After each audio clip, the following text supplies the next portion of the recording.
In this video, I'm going to show you how to replace the liftgate support strut on this Chevy Equinox. Let's get started. It doesn't matter on which end you start, and all you need to do this is a pocket screwdriver or a small pick. Support the liftgate or have a second person help you.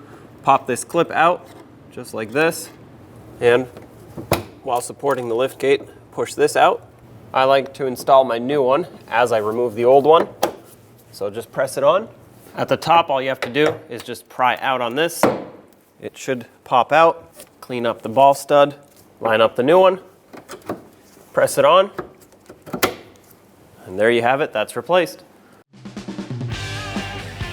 When only the best will do, demand TRQ. The only company that lets you view before you do.